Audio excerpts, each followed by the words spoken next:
Hey friends, welcome back to another video. This time we're going to review some of Mr. Humble's hands.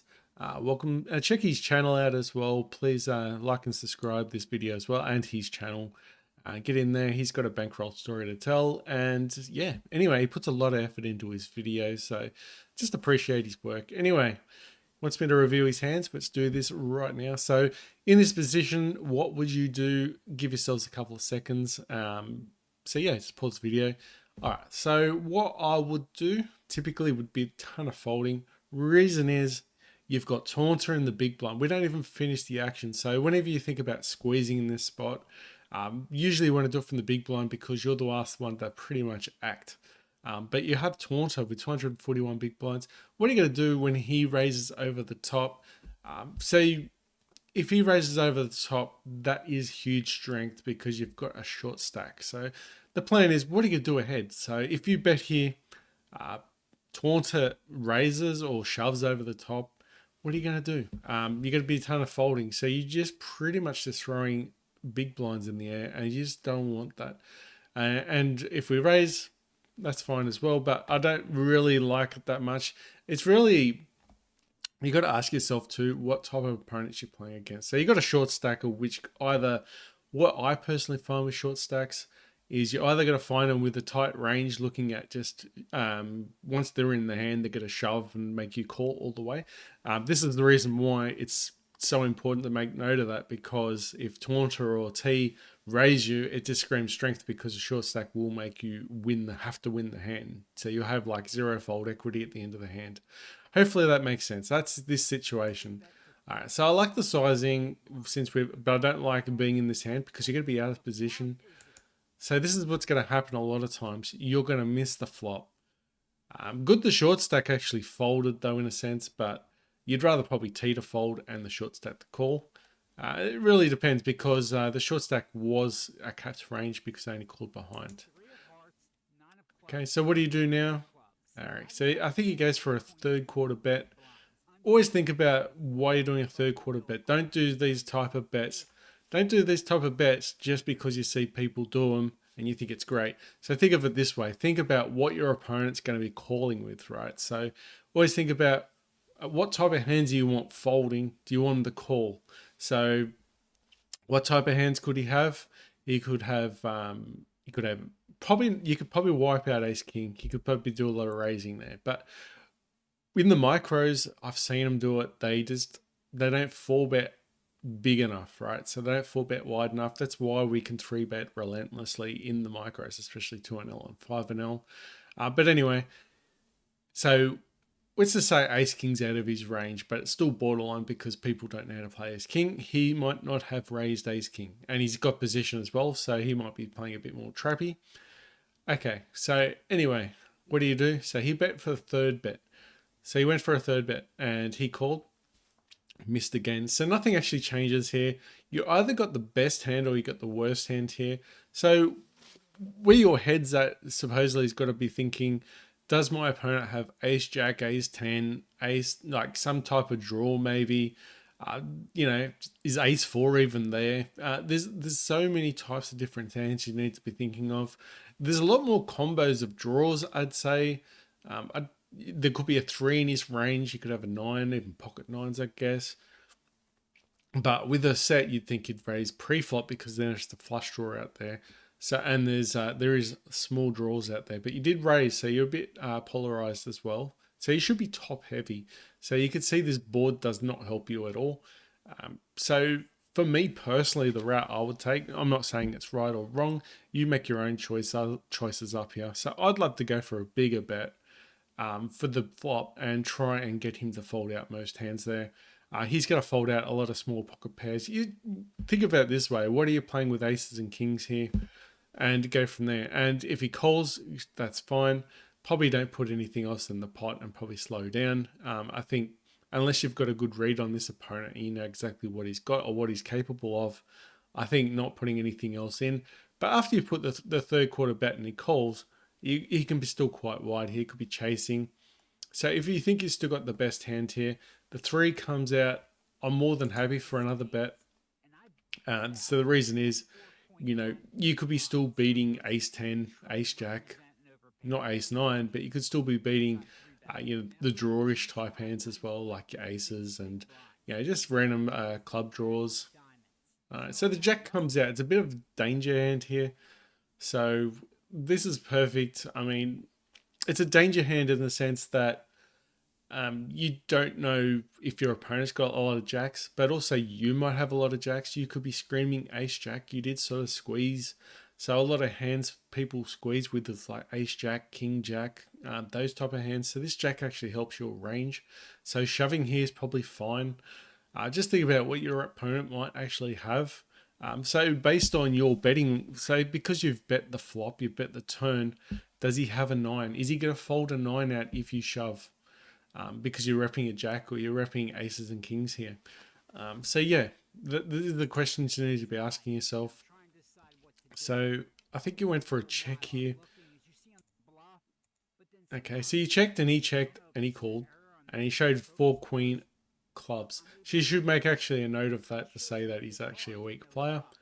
And very dodgy. I don't know why you'd have queen four, but the whole hand, all I can say is I'm jealous of you because your opponents are so are pretty wide. All right, we'll go to the next hand. All right, pocket tens, beautiful opening. Raises here, deeper stacked.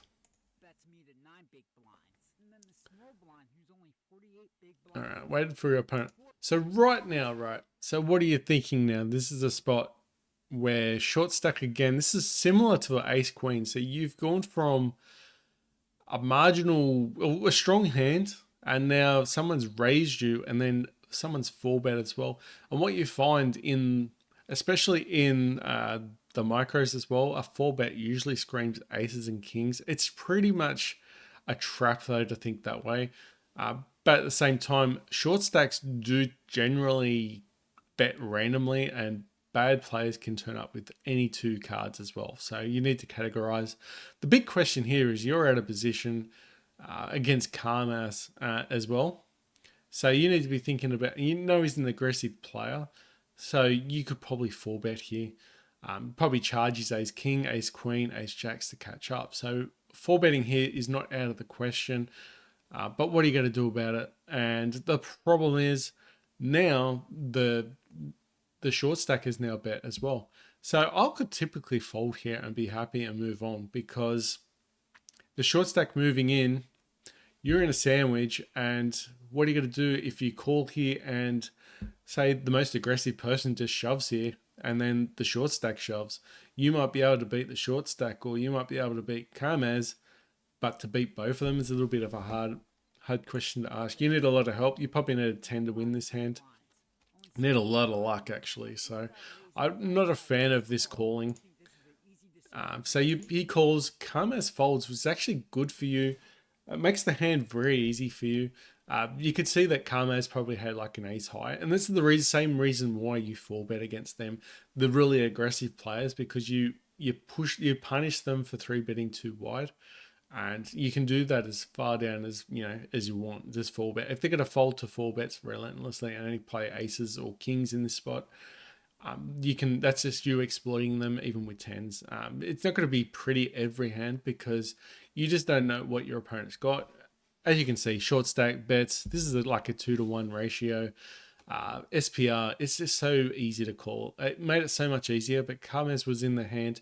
You'd be asking yourself, does he have aces? Is there aces, kings? You're in no man's land, right? So perfect. I think the way you played the hand's fine. Jack six, it's just a common sense where it's just where the short stack, some short stacks play very tight or they play absolutely loose, like a bunch of Muppets. Anyway, next hand. So I hope you tag that player and so you could play against that guy again and you knew exactly what he was going to do. And also you've also tagged Karmaz, which is pretty strong. All right, let's go back. All right, so he limps. So pretty much a limp is either going to be a trap or like if you know this player, like you don't know how strong he is. If you know he's strong, you've got a yellow tag on him. So if he's aggressive and then he's going passive, that's alarm bells right there. You've got the one type of hand where you don't mind actually just calling behind as well, because if you do think he's trying to trap, you don't mind seeing a pot a multi-way as well. Ace Queen suited is a beautiful hand multi-way, but also raising is also good, especially if your opponent is going to be pretty wide as well. And you could, if he's got Ace Jack, Ace 10, smaller pockets like nines and all that stuff, it's fine to raise here and try and isolate against him, especially if you think he's a fishy type player.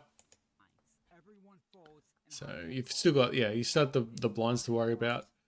He checks to you. What do you do? So what do you expect your opponent to have here? That's another question. If you think he's very wide here, he's pretty capped, but at the same time, you have to question yourself. Is he going to be trapping or not? It really depends on your read, because you said before you said he was the type of player that, he says all in on the icon here. He suggests he might be a wild player. So if you want to play on the safe side, you could check here and try and go to showdown value. Maybe you got a backdoor flush as well. This is actually a good board for you as well. You're only really worried about Ace King. He didn't raise your pre though. So you should be betting here probably for value for most times, because he's just going to follow through with the other hands as well. So I think betting here is fine. I think a little bit larger as well. So the board pairs up. All right, so this is a way ahead, way behind scenario. So in a situation like this, if you're unsure, if you think it's not a brick if this board pairs up and it's not a brick, you should just call behind. If you think he's got plenty of fives in his hands and you're really unsure what he's got, call behind.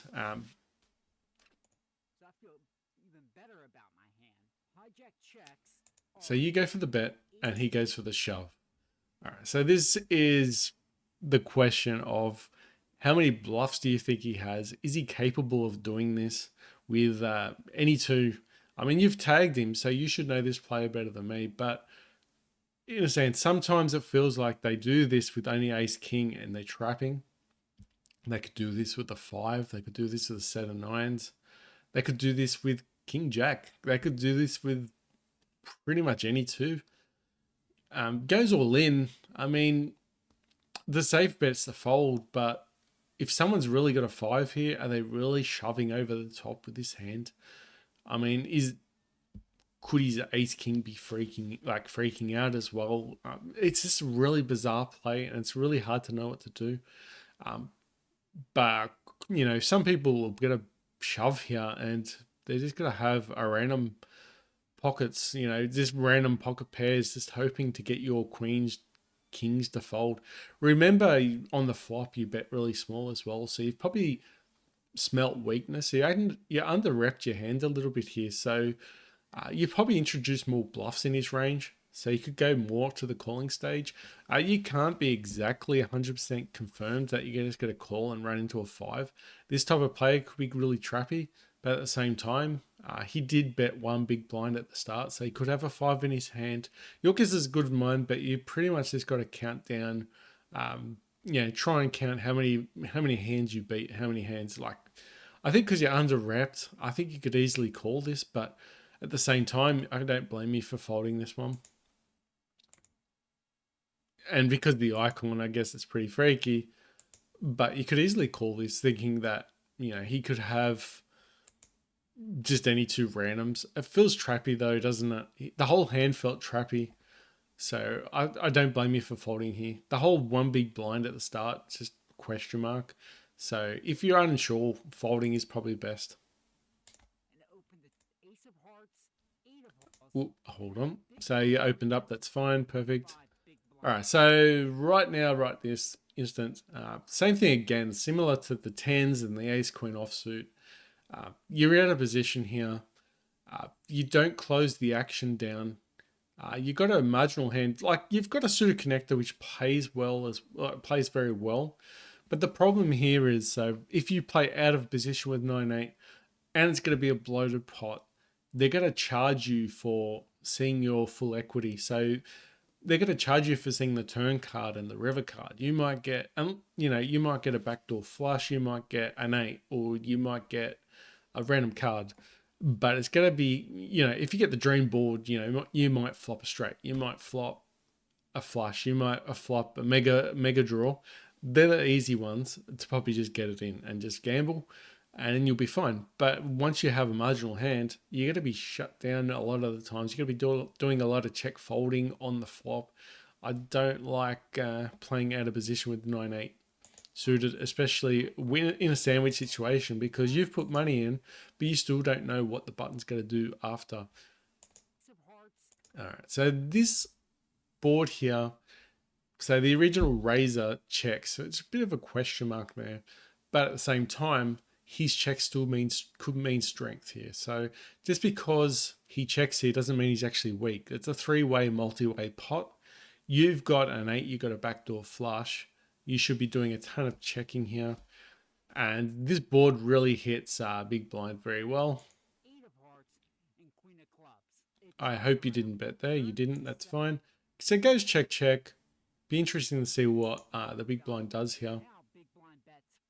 So this sort of questions you. So this screams back to the strength stage where he could easily have an ace. He could be sitting on a set, just slow playing this as well. He's pretty much uncapped. It's on the flop. It's probably the one spot where you're still uncapped because he doesn't want to bloat the pot, and it's a multi-way pot, and he might think that. So think of it this way: if you've got a set on the big blind, it's probably one of the best places to check there, because with the ace queen of suit, like a suit, and a lot of, a dynamic board like that, a lot of players from the cutoff and the button might actually think about raising here, especially with Jack 10, King Jack. There's a lot of hands here, King Jack suited, like the hearts, and there's a lot of hands here that could actually throw money in the pot and take a stab. So if he thinks anyone's aggressive there, he could actually just check there, and he's really got a monster of a hand, hoping that you guys fall for it and doing his work for him. So right now that 7 doesn't help you at all. You're in a multi-way pot, and it's pretty much it's a really easy fold. Should be folding here faster than anything. And now you just heads up against someone with an uncapped range. Flush comes out, and pretty much he checks here. So I still think he's still got at least an ace here, or at least a queen. I know you're going to be dominated here a lot of the time. He's probably gone for the check call line. This is what a lot of players would probably do in this spot if they're worried about the flush. He's just trying to think that, the flush comes out. He doesn't think you've probably got the flush because you didn't bet or anything like that. So he's probably just gone and checked, and probably going to check call you. It's hard to know what he's actually thinking, but I would not put anything else in that hand, because it just feels pretty trappy.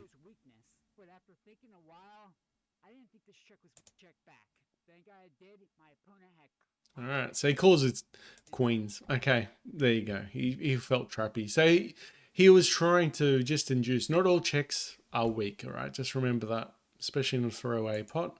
And you could be doing pot control as well. All right, ace queen from under the gun. Okay, calls. Oh. All right, your favorite player, 3 bets. You seem to like this guy. So that's another spot too where you could actually 4-bet if you think you're, especially the aggressive guy. You got him to, he folded out to a 4-bet before from a short stack. So that could be something to notice, Bowl. So 3 bets wide. So you could 4-bet a little bit wider. You could 4-bet here ace queen as well and get him to fold. You could also, checking his interesting, right? So I'd be interested to see why you check here. I mean, he did 3-bet. So you check the original Razor. So I guess not donking out's fine. What was he sizing? Hold on. What was he sizing? I think you bet 3/4. So the question is, what do you beat? At the moment, you're betting like a hand like ace jack, flush draws. It's a very, he's got a ton of ace. He's probably got a ton of ace king in his hand. He could have sets, I guess, aces, 10s. I don't know if he's got pocket 6s. Not many people do 3-bet pocket 6s in this stakes. So, aces or 10s, ace king. You could have an ace jack. He's pretty wide as well. You said he's aggressive, so have a lot of king jack in his range. Hearts as well. So you three bets and you call. It's very hard because you're out of position as well, and unfortunately you didn't pick up any extra equity. It would have been really nice to pick up. So it would have been really nice to pick up another, like a jack of diamonds, or just another diamond. But right now he's pot sizing as well, so this screams absolute strength. So he three bet you, bets again, and now he's pot sizing and he's betting on the upside as well. So he's betting top heavy as well. So he's going to be very polarized. He's going to be very strong, or he's going to, a bluff maybe. So he could still possibly, because you said he's a very aggressive player, he could still have the king jack of hearts, and he's got a gut shot as well with a flush draw. Some people are capable of doing that. You said he's aggressive, but the standard regular here, you've just got to do a ton of folding because you're out of position here, and this is what hurts. This is probably why you like doing 4 bets on the pre-flop as well, and just you get your winnings from him folding from his 3-bet whiting. Too many 3-bets from a wide range. Okay, so I think you should be folding here.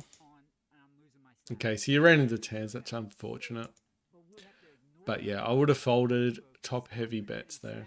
Especially, you just think of it this way. You've only got one pair in your hand. And not the best hand too. So there's an ace king as well. That could play that way. Alright. So what happened here? You opened. Alright, so you 4-bet tens this time. You are out of position. You do know this player now. This is where it comes in handy when you should actually take this player in. Wait, how small did you bet here? So you bet 7. So interesting hand there. You bet 7. You quickly went past this hand really fast. But yeah, betting 7 there on an ace jack 9 board. There's a flush draw out there. There's a lot of cans that connect with jack 9 as well. You probably want to go on the uppish side because ace hits your range. Ace jack just smashes your range because you're the original raiser. I don't think 3-betting here, like going a third size pot, is great here because it's a high dynamic board. So you want to really go on the higher side when you realize that your hands, like when you're going through each streets here, the turn comes out and it's a flush, or the river comes out a straight, like a 4-card straight or a flush. These type of hands, you need to be betting quite strong because you probably can't handle these opponents to keep going on. Your hand is vulnerable, so you need to try and end the hand as quick as possible. Also, ace jack and hits your range as well. This is why if you had aces as well, you could play it the same way and get paid. This player already. He's seen you play as well, so he could use that. But yeah, I'd go the uppish side with the flop and try and just win the pot right there. So you fast play it, and he mucks. Anyway, I think you got lucky there, but at the same time, I think going the bigger size there, and you could even bet the turn as well. You'll be uncapped as well, so. And you've played him a few times as well, so I think he'd make a lot of folds on the turn. And you sort of shut him down. He could be chasing a flush there as well. And if you're just checking there, you're giving up the hand for free. And he could have some random queen X or some hand there that's missed, but chasing a straight by the river, and you've just given him the free ride to the river. So I'd be betting the turn as well. Okay, out of position. Raising, but this time it's a little bit different because you're in the big blind. So you're going for the squeeze. Oh, wait, hold on a sec. Wait a sec. I think it's different now because... big blind's power bump. So you've done the same thing again. So you've raised from the small blind. Small blind, it's great that you're raising instead of calling. That's a tick. But at the same time, small blind's going to be the worst position on the table. So in the small blind, you need to be doing a ton of folding. Not raising like this. It's different when you're up against like the cutoff alone or the button alone, because the button and the cutoff usually have a wider range, so you can get away with 3-betting wider for value. But when there's more people in the pot, especially when you've got an aggressive player, you're playing against an aggressive player out of position. Just remember that. Playing an aggressive player out of position. You want to be rather in position with this player than out of position. And at this stage, you don't close the action down. You're still at the big blinds, who's shallow stacked as well. The sizing's fine, right? And you're actually lucky to get that action. But I just question it because you've got the most aggressive, one of the most aggressive players you reckon there is, just there in position on you. And if he wants to make a play on you, he's going to make that ace of jack hurt. So really got to decide your spot. You've got to find out, tighten your range up with the small blind, especially with multi-way. It's just going to be hurting you in the long run. So button, I hope you're raising this one. Yep, you're raising, that's fine. Calls. So you hit it ace. A lot of people just put ace king, ace queen in your range. Even 2 pair, this is just going to smash your range. So betting here's fine. It's a rainbow flop, so you can bet smaller, that's fine. Think about what your opponent's actually got here. You're just trying to chase value here. Betting pot size, I mean, if he's got ace queen, you could get away with pot size here. Think about the hands, like is ace jack's going to call you and probably raise you and shove you. So ace jack is not great. Ace 10 is going to be questioning, maybe they don't even think of it. You do have flush draws. I think betting's a bit smaller here. It's probably fine. Hopefully you didn't pot size or overbet. Oh, but you do have a flush draw. But at the same time here, don't feel like you always need to overbet or bet big just on the draws here. He's going to let you know if you hit the flush on the river and he's got a smaller flush, he's going to re-raise you. Okay, so you can be worried about that. So I think pot sizing here, you scared away his ace, so I think you've lost a ton of value there. So just betting probably just bet your half or 2/3, I think is fine, but not over betting, because at the end of the day you don't want to scare customers away. All right, ace jack. Hopefully, yep, you found the raise there, which is fine. All right, so you're in position, you flop a straight. Hopefully you find the raise here because your hand still needs defending. And the small blind could easily have a flush draw. Could have a set. You just don't know. Any random 2. I don't like the small sizing here. Think of the hands that could be calling. He could have 10s, 9s, and 8s as well. Like the sets. He could be chasing as well. He could have a jack as well. You do cap his range, but at the same time, it doesn't really stop the fact that it just minimizes the fact that he could have a jack, but it doesn't mean he doesn't have a jack. So he could have 2 pair. He could have a ton of hands that will call you on a big bet. So when you're betting here, think about the hands that are calling you with. Sometimes you're going to bet big and they're just going to keep folding, and that's fine. They're going to have just random ace high hands and they'll do a ton of folding, but he calls anyway. So hopefully you go the bigger size again, but the problem, you got queen jack, so that's fine. So the bigger sizing here, that's fine. Probably pot size is not great unless you think he's got like a, if he's got king of spades or something like that. King 10 of spades would probably call this. It's probably the only one in the hands I'd probably think. Does call, flush does get there. So this is the type of hand now that he's called you every straight. I don't think he's chasing with a flush. You did overcharge him. So this is a situation where you probably can get a ton of value from this. I mean, he's not going to always have a flush. Every now and again, they will turn up with flushes, but this is still a value spot here. He could easily have king 10, 10-9 still getting sticky. Yeah, it could still have a set. So you could still bet here 3/4 and just look the other way if it scares you. But I think you need the 3. Yep. So I would have probably raised a little bit more. but he folds anyway. Good hand anyway. I think good result in the end, but I think you lost a bit of value. Oh, and also too, when you're thinking about scary cards on the river, so scare cards on the river, you know, you can always bet a bit smaller as well. You can even go smaller on scary boards if you think they're going to do a ton of folding. But it's all a question of what do you think they have. So the flush scared him. I think you could probably just wipe out that, you know, maybe he's just got a 10. He probably just has a 10 or a 9 there, and he's just going to be folding out a ton. But yeah, I think you played it fine. I think you could just try and bet a bit more on the turn.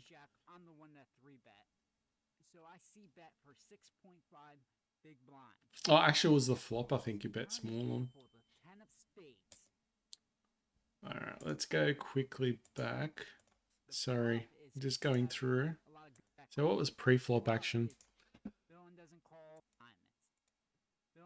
That's what happens. I start thinking about the last hand. All right, raisers.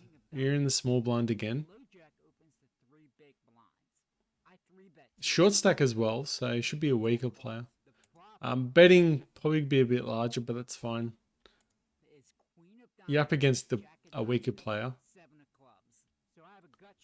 So this is the hand you could run a bluff in. Queen Jack's, you're all over it. You could be betting big here, or you could just be checking. Queen Jack does hit his range though. He is under the gun. He's going to have a lot of rainbow. He's going to have a lot of Broadway hands. So I think he's going to just do a ton of calling here. He could easily have pocket pairs though that he calls with as well. He's a weak player. He's got a wide range though. He's got a capped range. But I think Queen Jack just hits his range a lot. So you could do a lot of check calling here, I think, with Ace King. You do hit the Miracle card on the turn, which is beautiful. You bet big here. And yeah, you just scared your opponent of the way. So he probably had small pocket pairs that he tried to set mine you with, or just some random cards that, you know, just he had a chance with and just folded out. So I think just over betting there. It's just not great. And when you raise pre-flop, you scream Ace King to most players, I'd say. You'd be...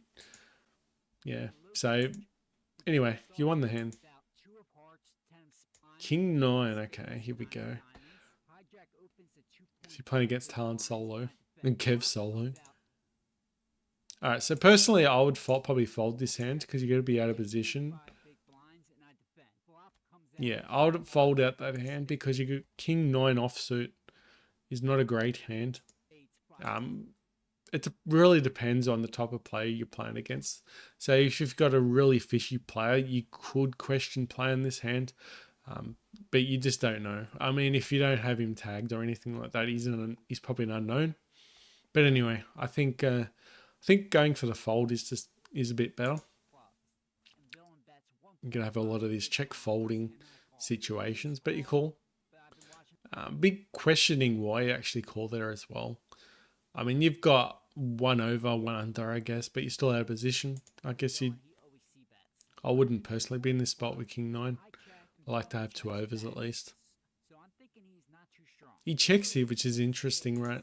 So when he checks there on the turn, it's almost like he wants to give up the hand. So this is probably a good spot where you could throw in a bluff, and he can fold out a lot. Other than that, you could, if you check here, I think you might run into ace highs. You never know. He might have a weak hand.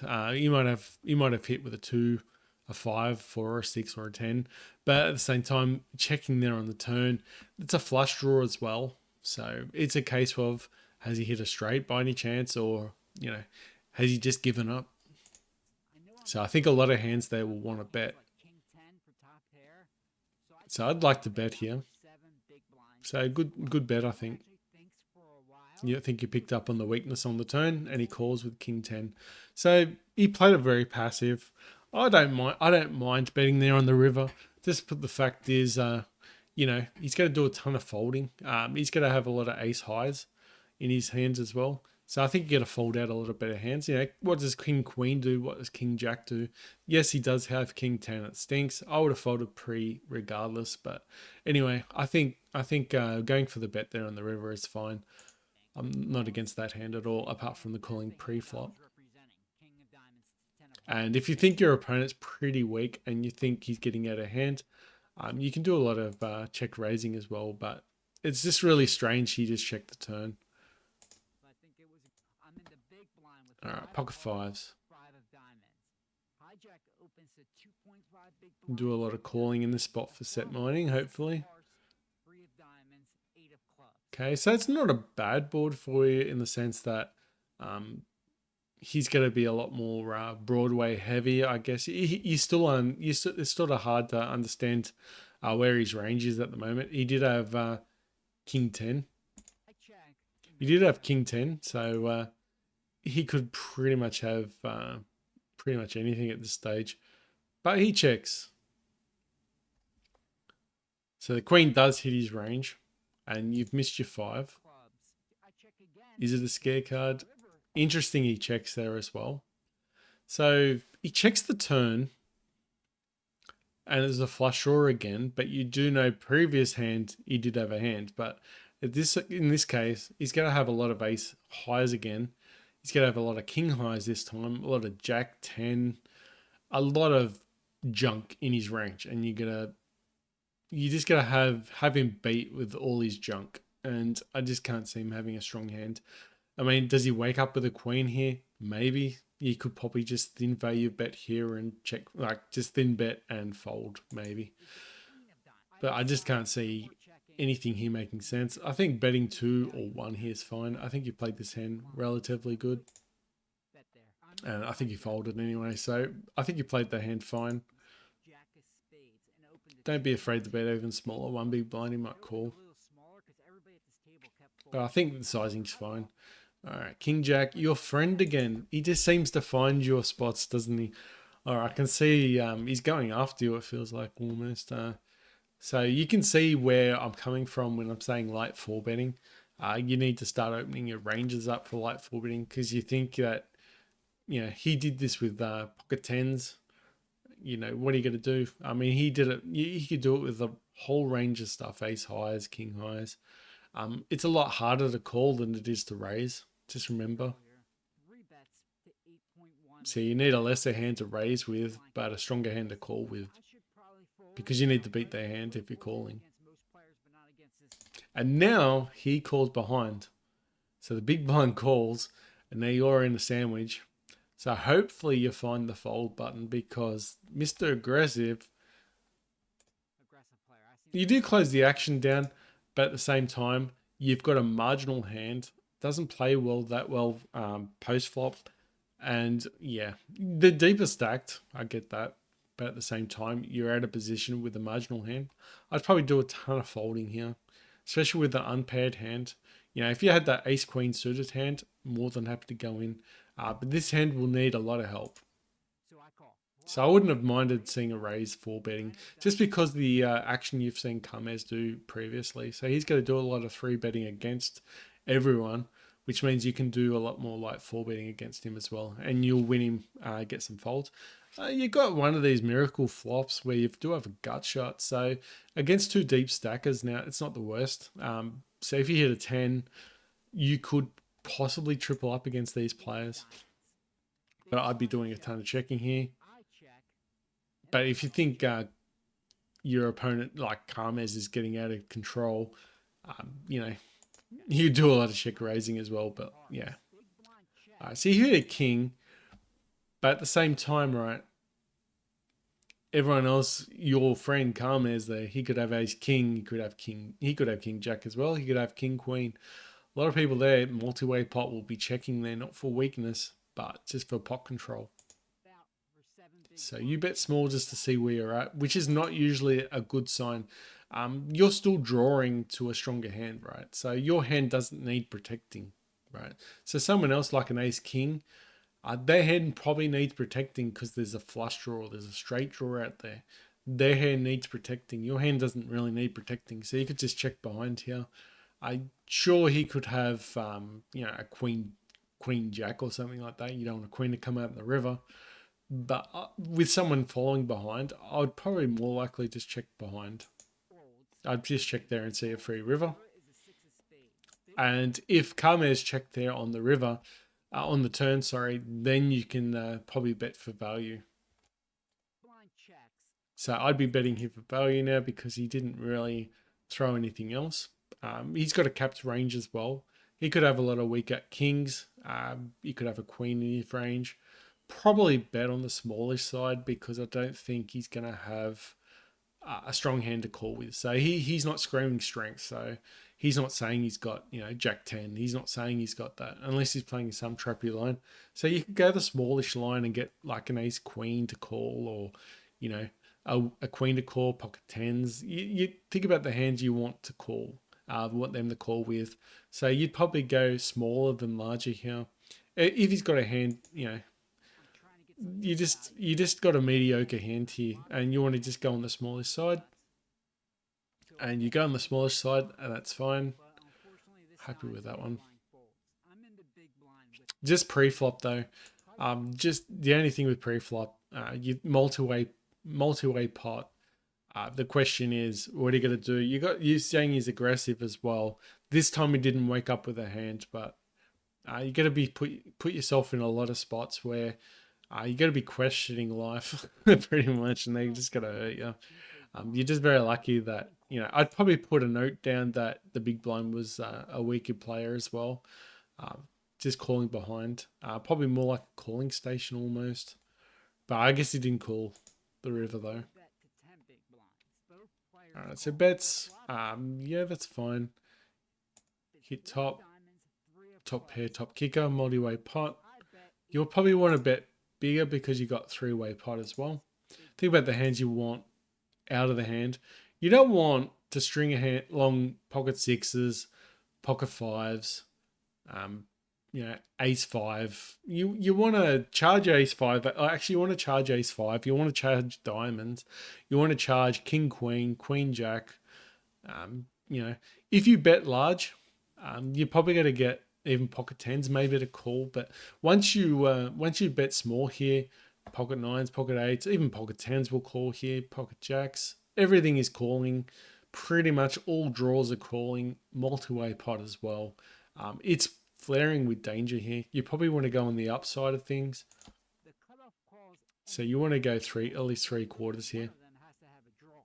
They both call, which means question mark. So one of the worst cards comes out, a diamond. So then and it's paired up board. I mean, the question is here, what are they calling you with? Did they have a three before? You just don't know. You bet so small. You didn't cut out the three. So if you bet high on the flop, they would have folded out a lot of threes, I think, on the flop.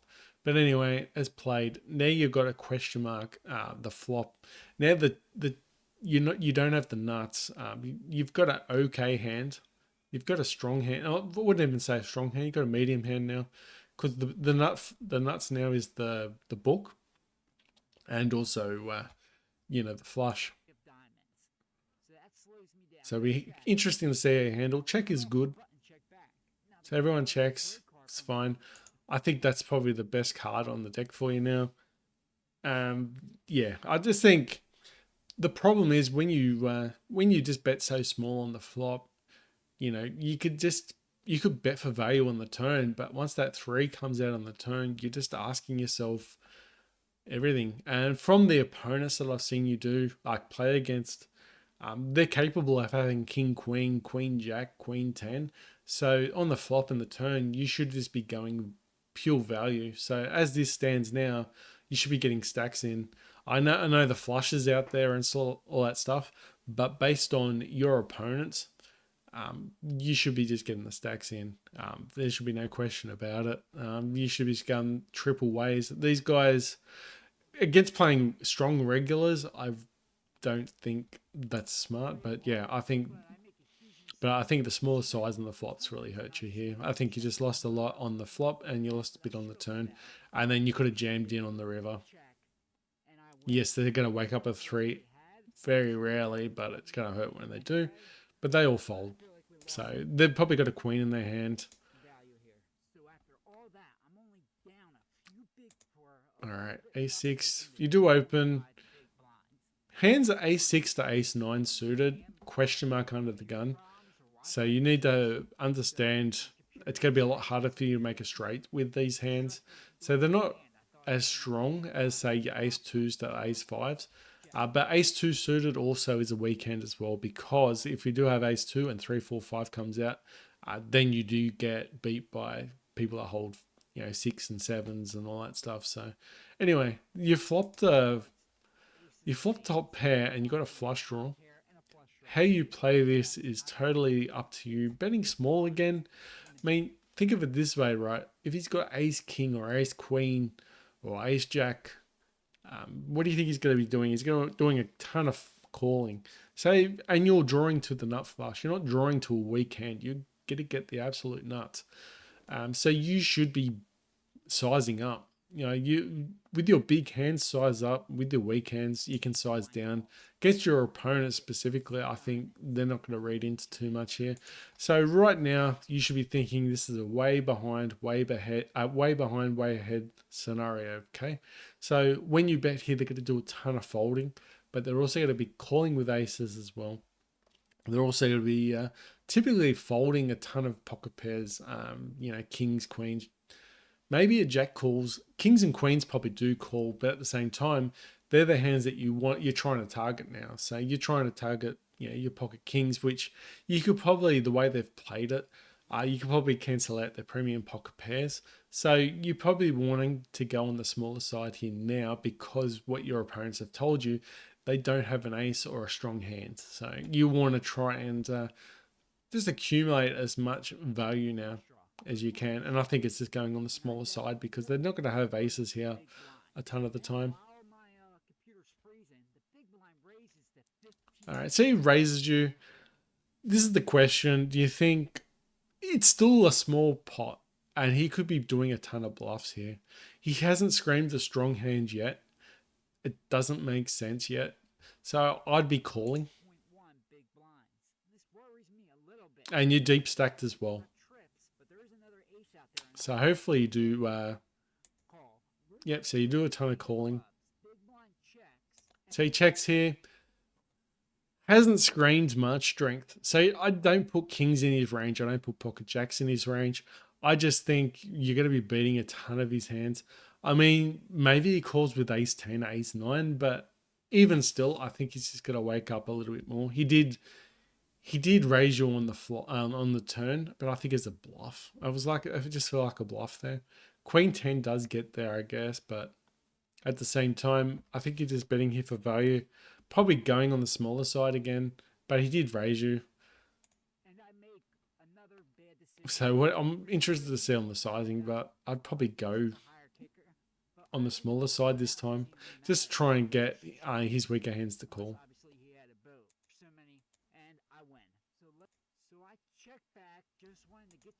Jack, he had a jack. Okay, so yeah, I think you just missed a bit of value there on the river. Okay, that's it. All right, hopefully you guys enjoyed the video. So this is the end of the video. Like and subscribe. I'll try and do some of these videos if you want me to keep doing this. Hopefully it helped you a little bit too. Reps to you. I think you've got a bit of a leak playing out of position in a multi-way pot. I think that's the biggest thing you need to focus on right now. So going forward from that, other than that, you do a ton of good. You do a good observation of finding out whether you're strong or weak. And I see you do a ton of good folding, but you're leaving some money on the table. So I think you're not picking up some winnings there. So you're leaving some chips on the table, so to speak, and you're leaving yourself vulnerable. Probably find out what you're going to do about these aggressive players like Carmez, because they do turn up pretty regular. So yeah. Anyway, guys, thank you. Catch you next time.